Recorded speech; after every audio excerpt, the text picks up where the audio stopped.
Welcome back, guys. Happy to have you here again this week. Hi, Deborah. Hey, Caroline. How are you? I'm good. How's that cantaloupe going? My cantaloupe is going really well. It's now 39 outside, 29 in my house. So if my hair puffs up as we go in the interview, people, that's what happens when there's a lot of humidity. Yeah, so that is what it is. So if you're on the podcast, good for you. You're not seeing my hair. So today we have such an amazing guest, and I feel absolutely honored and privileged to have someone so knowledgeable. But I also want to say, when I call Deb the health freak, well, she is making her way slowly but surely into bringing this into the podcast, like one bit at a time, and then eventually will be an entire natural health and wellness show. No, just joking, because I'm always going to be there. So that's not going to happen. We will always have the counterpart.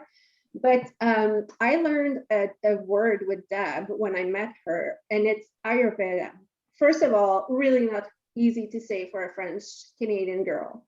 Second of all, probably for the first 4 years when she was talking about it, I was just hearing like blah, blah, like I was just hearing that word, not being able to say it or understand it. So I've started paying attention really, probably in the last 2 or 3 years, and it's actually a very fascinating science. But today we found someone who has been in it longer than Deb. I know, doesn't sound real, people, but it is. We did find that one person that has been in longer than Deb.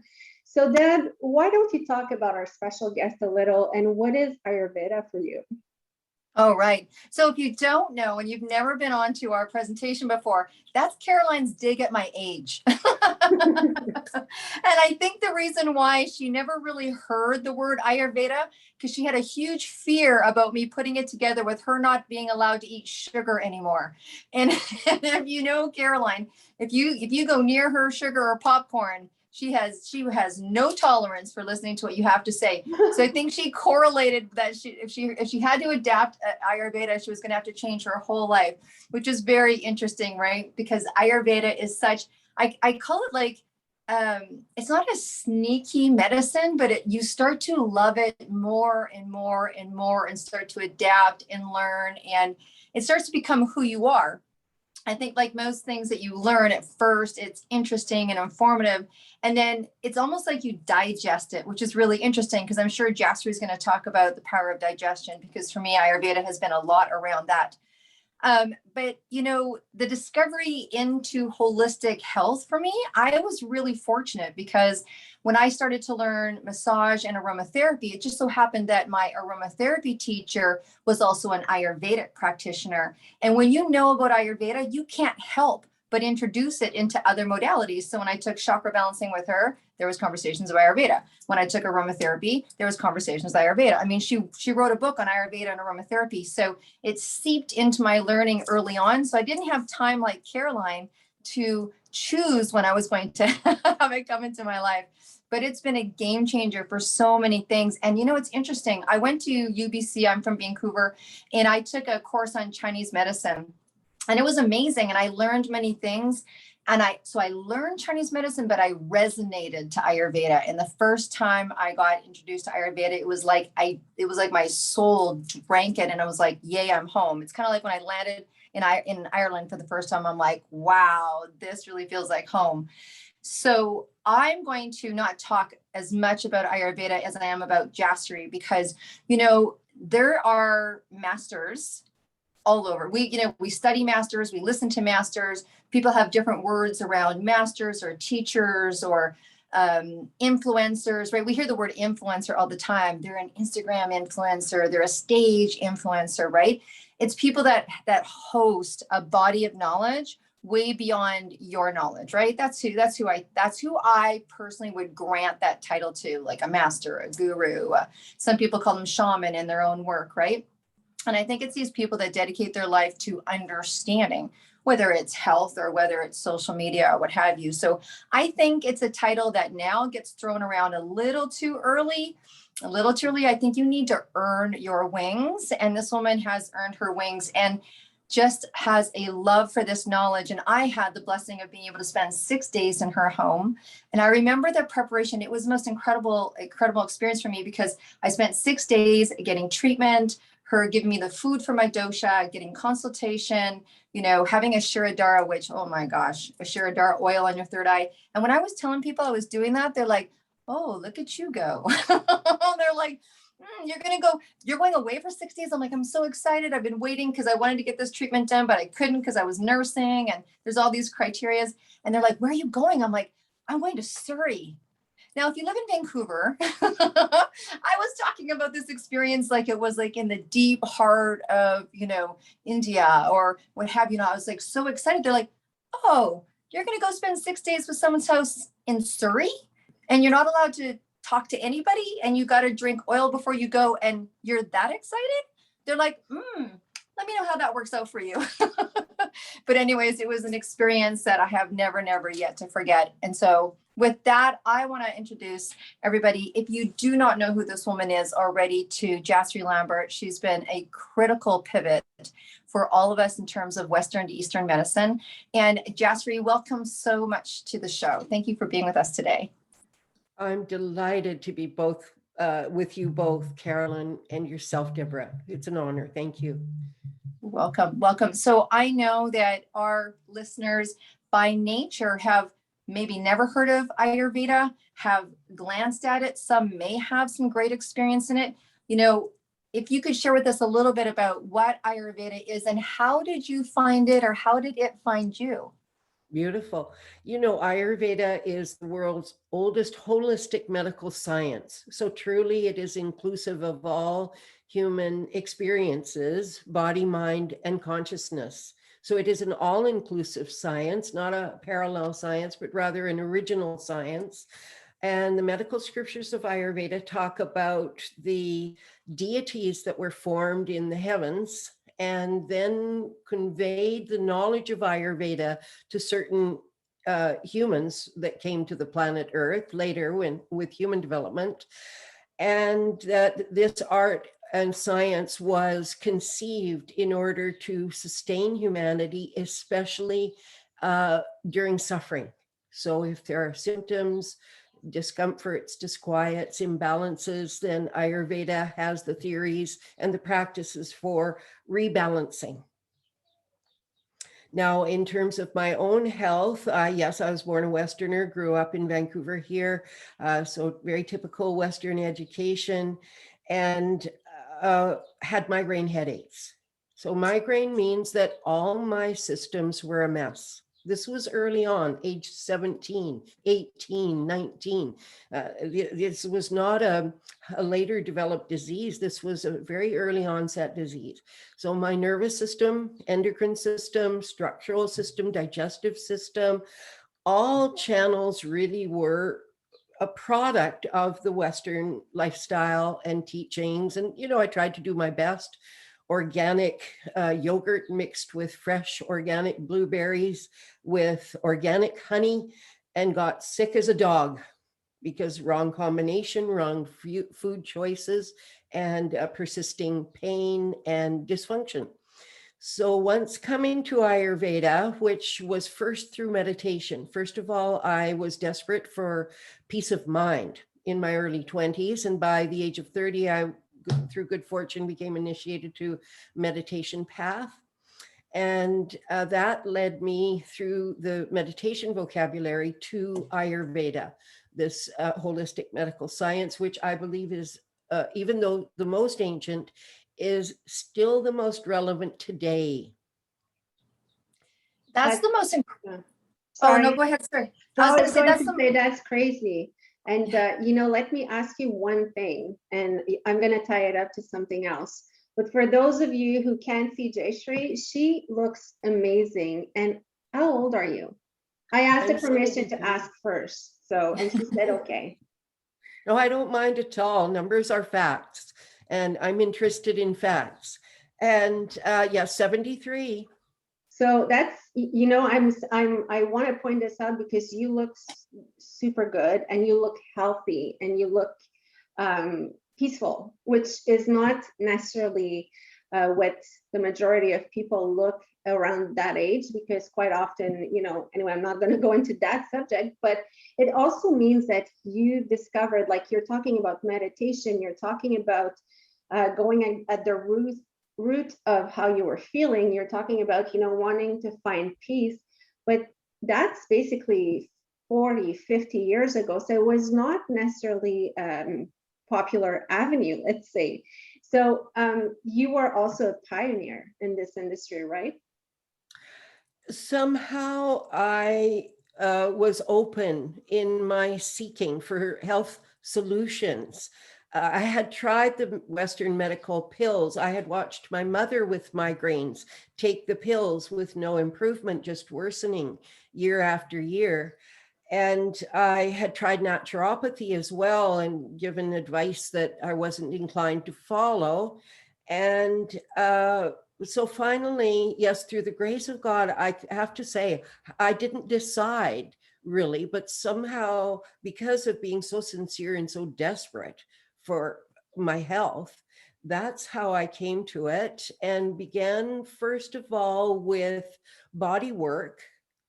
Because I came to Polarity Therapy, which is a body work based in the chakra science, meridian science, trigger point science. So I was very, very interested in that. And I already was working in the bodywork field. So I already had developed a certain sensitivity in the fingertips and observation. And so coming to meet my teacher, Dr. Laud, in 1988 in Victoria, British Columbia, he came there for teaching, and I was asked to come and pick him up and help him. And so I was delighted to do it.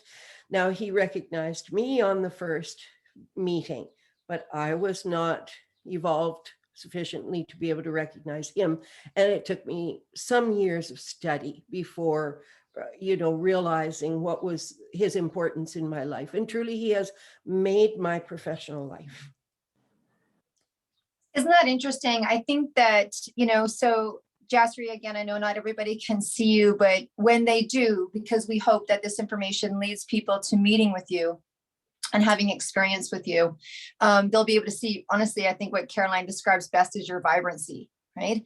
And, I always say that sometimes, the student's ready when the teacher appears, and sometimes the teacher's ready when the student appears, because many times students push you to go and explore. They come with a disease you haven't seen before or heard of. And when I was asking about, how did you find Ayurveda, or really how did Ayurveda find you?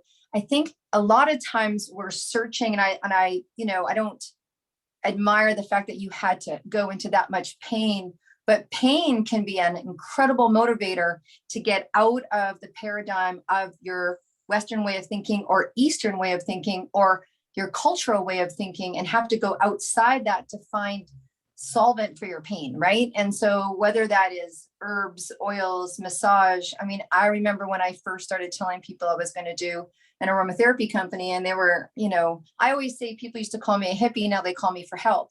And I believe that you pioneered, beyond, before I did.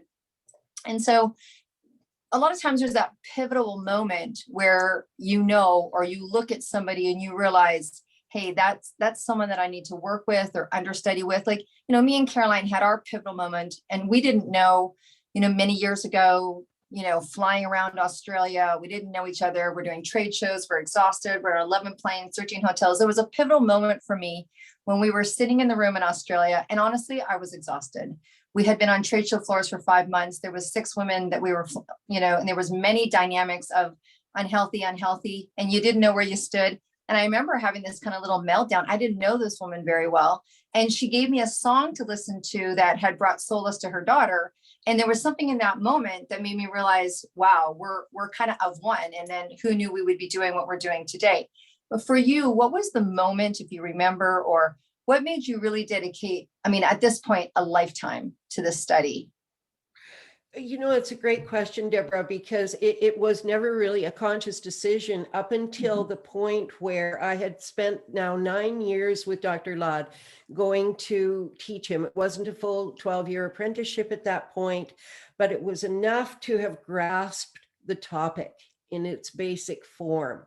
So I don't mean to present it as very complex, but because it's inclusive of all of life, then it does have certain, how would I say, complexities to it. But really, we can boil it down to a very simple language of Vata, Pitta, Kapha, which means air element, fire element, and earth element.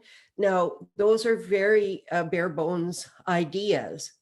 From there, going to the entire lifespan, from preconception to post-mortem, if you like, then the Ayurveda very much applies and helps us to understand ourselves, others, how to maximize the lifespan, because we have a certain number of breaths allocated as the gift of humanity to become a human.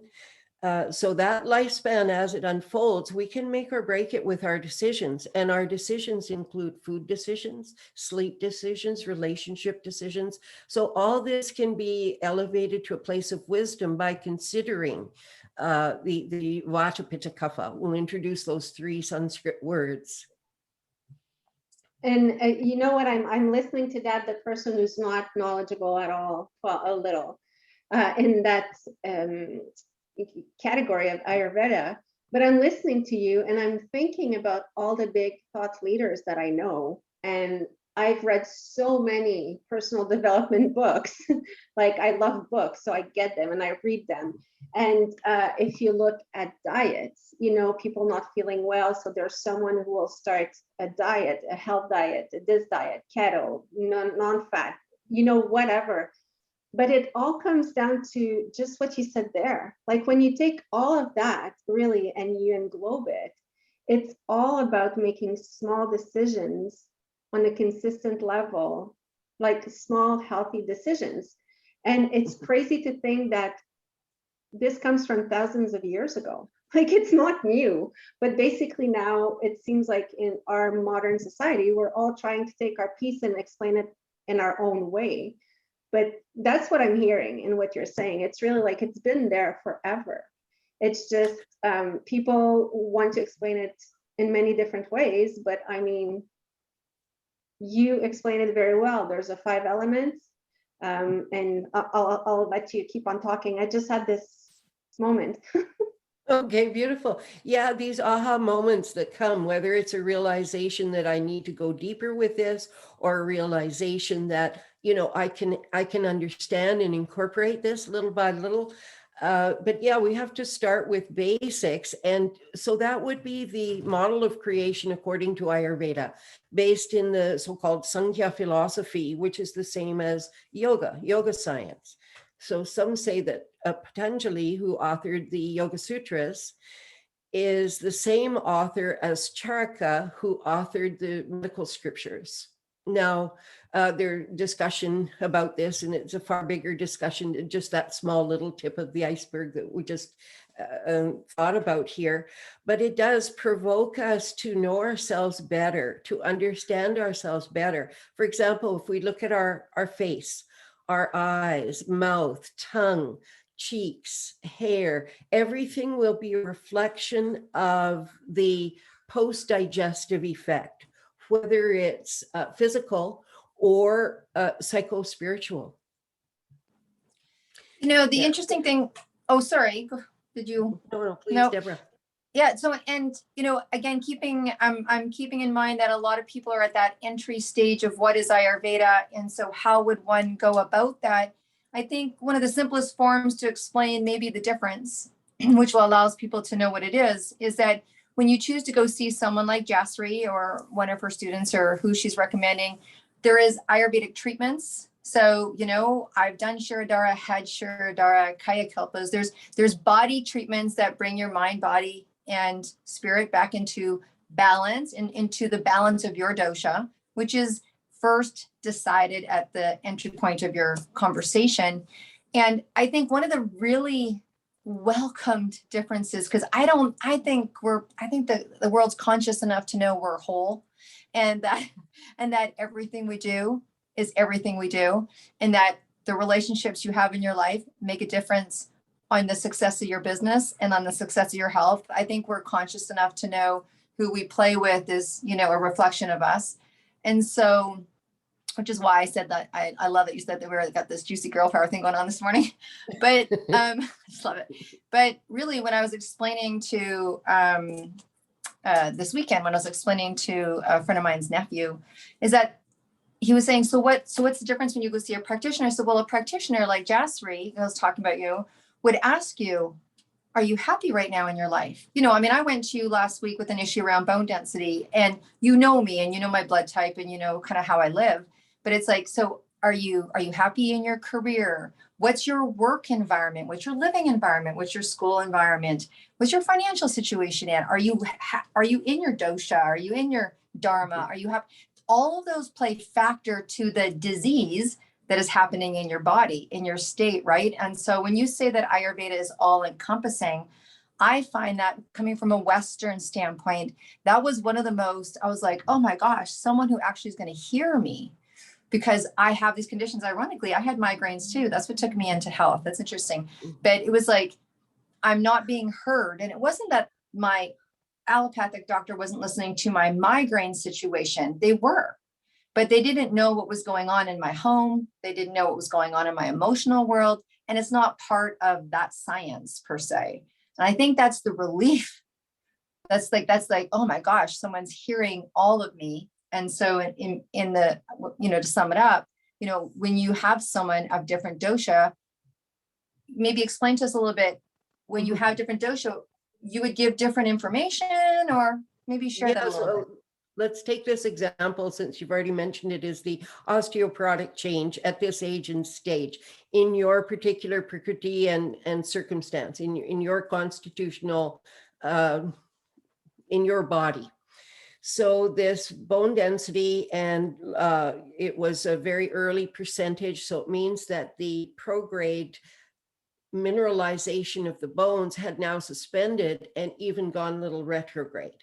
So because bones won't give much pain, and internal organs won't give much pain, only structural, joints, low back, will register pain. But when, for example, the pancreas is deteriorating, it won't register pain, right? We have to have other means of assessing. But in the case of bone density and knowing you, yes, it was just a question of nutritional counsel on which are the substances that will be most assimilable to you individually. So we selected those items just for that, without looking at the other factors. So we can, first of all, see the person's prakriti, their constitution from conception, because the Ayurveda concept is that when the child is conceived, that and whenever the soul enters, whether at the time of conception, a little before, or a long time before, or a little bit after, up to 16 weeks of the quickening, the soul can enter the body, then the constitution is already a conjunction of the circumstances that are in the best interest of the soul's evolution. This is part of the Sankhya philosophy of creation. What is life? What is humanity? What is order? And what is disorder? So all that is clearly explained, so we can find our way. So in this case, it was very easy to just select those assimilable calcium carbonate sources that will not cause harm or side effects. Yeah. Caroline's looking, going, wow, I can see this look on her face. How are you feeling there, Caroline, as someone new to Ayurveda? I find that, fascinating. And I think I've always been fascinated by holistic health, but I've never put in the time to actually learn it or whatever. So I guess I'm fascinated by it. I try to be as healthy as possible. I will not cut sugar, maybe one day, but I do like this whole theory that, I think that a lot of Western medicine, what happens is that we are geared to fix issues. And that's what I was telling you in a pre-interview. I find that what I'm hearing a lot with holistic health is that there is a lot of prevention. And that prevention is also work, because you need to, you need to pay attention. You can't just let yourself go. You can't eat whatever you want. And we're really in a society that, gosh, there's so many kind of different flavors and sugar, and everything that is not good for you is so good, tastes so good. But that's how we're brought up most often. So going into holistic is work, and it's efforts. But what I'm trying to say is that it's not an immediate reward. And we are used to having immediate rewards. So we want to be happy, happy, happy, feel good, feel good, feel good. And then when we don't feel good, we go see the doctor and we're like, can I have this pill? Because that's going to help. My cholesterol is high. No, I'm not going to cut my bacon. Just give me a pill. All of these things. But and I think that, honestly, from my point of view, I'm sure there's a lot of people rolling their eyes up when we talk about all of these things. Like when you talk about bone density, where you need to have those different minerals and blah blah, and you need to look at their circumstances and blah blah. Like I said, these are a lot of efforts. It's costs that are not covered. It's it's a different way of living, but people are not willing to do that because they don't see that in 20 years you'll feel that much better. I always bug them about her age, but I hope I will look just as half of as good as she is at her age, because it's in 10 years and I'm thinking, wow, I still have like 10 years of damage to do, so I better stop now. But when we look at that, she really doesn't make her age, but it's because she made all of that work through her life, and that's a big part that people don't want to do. So I think that's a bit what I would ask you. What would you tell someone who sees that as work and efforts and money? And I know that sometimes I tell some people, you should take this vitamin, it's preventative, and they're like, are you crazy? I'm not going to spend that much money. And then I see them at the restaurant with their second bottle of wine. I'm like, okay. So, it's all a question of priorities. So what would you say to those people?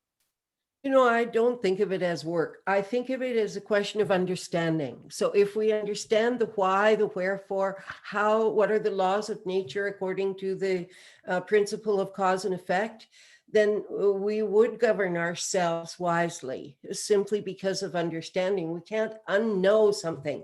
Now, speaking to the sugar factor, because we're all subject to advertising and we have to be able to see through and discriminate through that advertising, what is in our best interest of that, if anything. So we do really have to understand first and foremost. So how can we do that individually?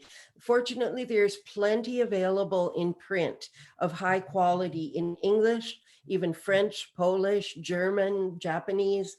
It is now widely translated, so everyone can really find a clear understanding of their own constitution, their current vikruti or deviation from their self-balance. And a lot of that will be first and foremost through the dietary factors. Now, the dietary science of Ayurveda is based in the Shadrasa, is called from Sanskrit, which means the science of the 6 tastes. So 6 tastes are sweet taste, right? Not just refined sugar is sweet, right? Even dairy is sweet. Rice is sweet. You see, sweet taste must be there in the diet because it's anabolic. It builds new tissue. Then sour taste. Sour taste has to also be there in the form of hydrochloric acid, little lime juice, or some little sourness in the main meal. Then the salty taste. Vegetables are salty, coming from the earth, so we may not need to add extra salt. Certainly not refined salt or table salt or sodium chloride. It would be a full spectrum salt, a naturally occurring salt, a highly mineralized salt. Then fine, that is a food, a proper naturally occurring food. So sweet, sour, salty, these are the anabolic tastes. Then pungent taste is metabolic. It helps to increase metabolism, sweating, and helps to combust the food material competently.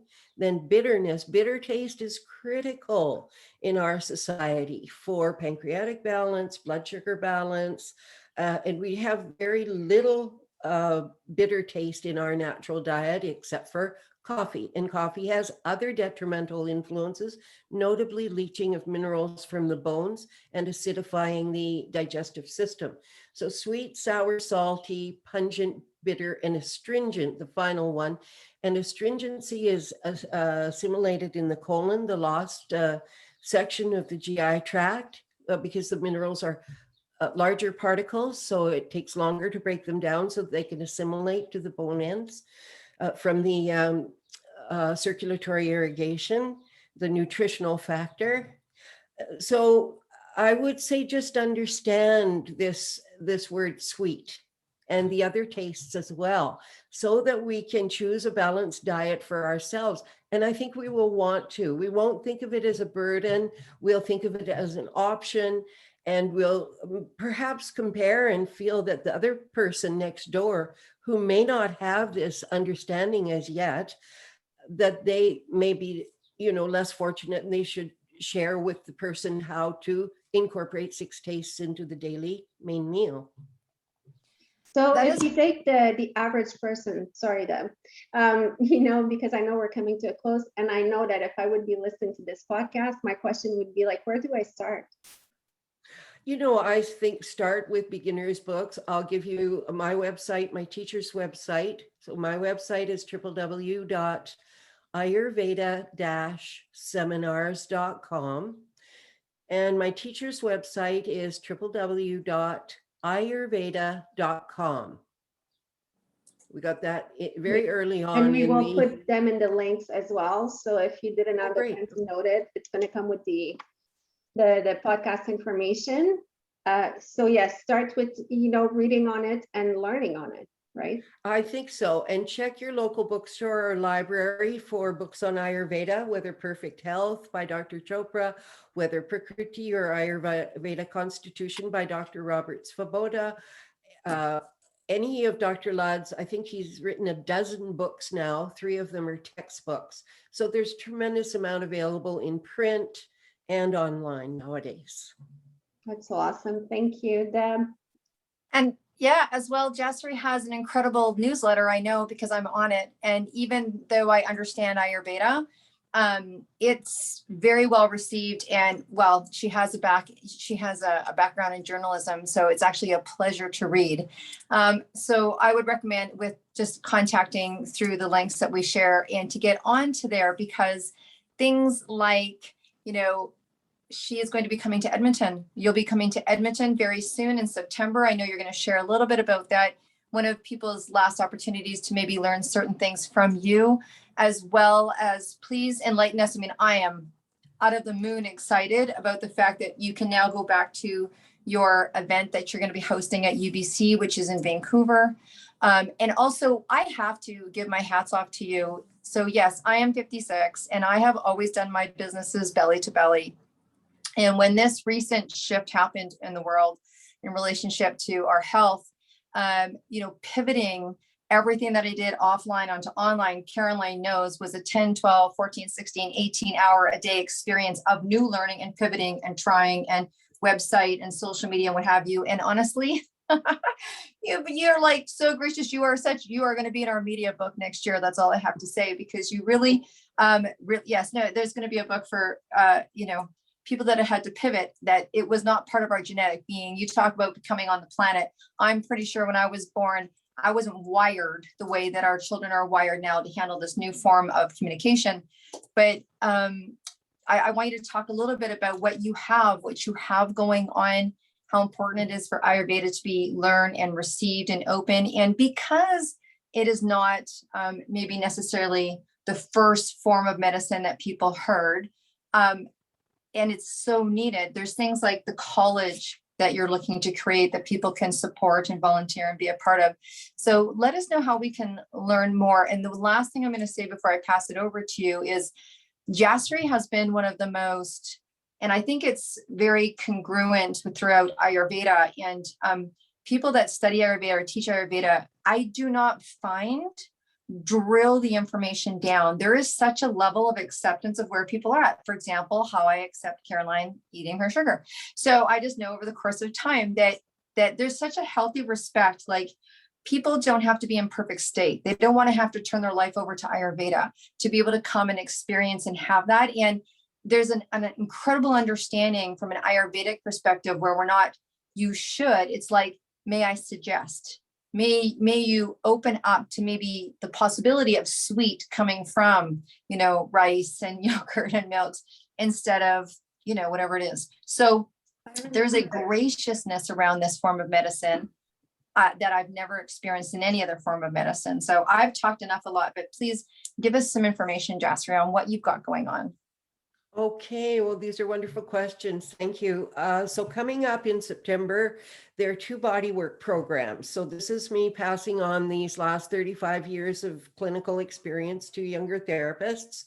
And we still have spots in both classes. They're both 10-day classes, 5 days, 1 day off, and then 5 days. The first one is called Turiya Therapy, which is the applied Marma therapy for mental health, for self-realization, for self-healing, for understanding through direct realization the causes in our psychospiritual matrix that filter down into the symptom. Now, the dates are September 3 to 13. There's more information on the website. Then there's consultations, which I think are already full, 3 days of consultations. The next program is the Abhyanga, the Ayurveda oil massage. So that is quite a technical program, mostly for people who are licensed in massage therapy or who have a background in Ayurveda and want to make their living. These are both highly sought after skills and techniques. And this is how I made my living for many years, raising my teenage children, because I came to Ayurveda as they were getting into their teenage years. So then following those 2 programs in September, the Turiya Therapy and the Abhyanga, which is September 17 to 27, I believe. And same, we're going to go in depth with technique. So there's not much beginning Ayurveda there at all. It's really for those techniques and those applied skills. Then going to next year, there is the Share Ayurveda Conference. It will be our second. And we had a Share Ayurveda Conference in 2018 where it was just a wonderful coming together of people interested in this Ayurveda. And the further developments, in 2017 was inspired to create a nonprofit foundation called the Canada Ayurveda Research and Education Foundation, the CARE Foundation. And it is destined to create programs in elder care, home care for, according to Ayurveda, also to create a college for eventually creating Ayurveda physicians in Canada. And I say eventually because it's a very long-term goal. And from there, let us see, Ayurveda hopefully will be a household word as these projects unfold, but definitely most of them do call for volunteer activities, and I welcome volunteers for both projects. They're really interlinked, interconnected, especially local people that can come here to the home office and participate directly, because I'm not so much of an online gal at this age. Yes, I can manage, and people have helped me a great deal to adapt to the modern technology, but I'm by no means a techie. I'm still a clinician and a teacher of healing arts. So, it's not my specialty, but hope that gives people opportunities where they can see themselves participating. Wow. Absolutely. So if I understand properly, you're nowhere close to retiring. Retirement's not a thing in my vocabulary. I'm not inspired. I rest when I need to and want to now. That's different. So See, that that's might be huge. my signature. The That's beauty of being healthy, knowing health, knowing yourself, is that you can go until you choose to. And that's, I admire you for that. And thank you so much for all of this information. I was impressed, and I even had the feeling of like, I want to buy a book. So you did a big step here, huge step.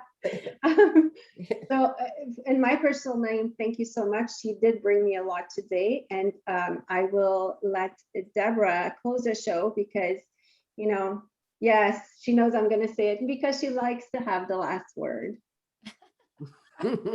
Well, I will say pranam to you now then, Caroline. Thank you so much for your beautiful presence, and looking forward to getting to know one another better. Absolutely. Absolutely. Thank you. So I just wanted to mention for people that that heard that she loves to see people in the home office. Jaisri is based in Surrey, if you're still in Surrey, which is close to Vancouver, British Columbia. And, you know, I want to encourage people. I've traveled all around the world when I wanted to find resources for healing. I've done work in Yalapa, you know, I flew there to Yalapa. I've been in Rhode Island. I've gone to many different places in the world to be able to receive help. So, you know, there's nothing saying you can't travel to see this amazing woman, as well as the conference she's talking about at UBC, the University of British Columbia, is going to be happening in June. I absolutely going to have that on my date. And then also the funds and the volunteers that are needed to have this college, to have that availability for Canada is incredible. And so donations are welcome of time or resource, right? And as always, it's such a pleasure. Thank you for two things. One, sharing your gift with the world. Two, penetrating Caroline a little deeper so she'll stop picking on me so much. And and honestly, for being very teaching me non-judgmental attitude towards health, because, you know, it's very interesting. I have people in my life, you know, even some of the things that I've shared with my children that are on a bit of a different path with their diet and not their ways of living. I believe that both my children live in their heart Ayurvedically. They're both beautiful people, but some of their choices around, you know, food has reverted. And so I just look and bless. I just look and bless. But thank you so much, Jaisri. If there's anything else you'd like to share with us, please take that time now and we'll let you close the show. Well, you know, I just appreciate the opportunity very much, because it is my dharma, my mission, my passion to bring that word Ayurveda to as many ears as will receive it at the present time, and to establish in Canada a situation where people can exercise our right to freedom of choice in healthcare in an official way, gradually over time, so that, you know, we want to increase the educational factor, the experiential factor, because of the benefit that, just like your friendship together, Caroline, and yours, bringing out the best in each other through affection, through appreciation, through intimacy, then these are the factors that happen. These are the fruits that result, and it does bring a happy life, no doubt. The purpose is to be happy, contented, so that we can fulfill our spiritual intention to do self-realization, God realization, purification, and alignment. So it's a very simple goal and a very simple concept. But let us take the time to really look deeply within, because each individual is whole and complete, and they are able to access this wisdom within. This is all inside us. Oh, hallelujah. Hallelujah. Okay. Well, ladies, we'll wrap up. And for the listeners that are as enthralled as I am with each and every week of the people that come on and share so freely, you know, advice and ideas and hope and inspiration and what have you in the world in so many amazing sectors. If you see yourself, if you have that dharma, like Jaisri talked about, if you have a yearning to share with our audience what it is that you do, whether you've been an author, you're inspired, whatever it is, please contact us, because it's mine and Caroline's dharma to actually get these people out from a broadcast way. I love Jaisri was sharing with someone. Yeah, Deb's really about media. And it is. I think it's one of the gifts that we have together, myself and Caroline, to really share the word of other people.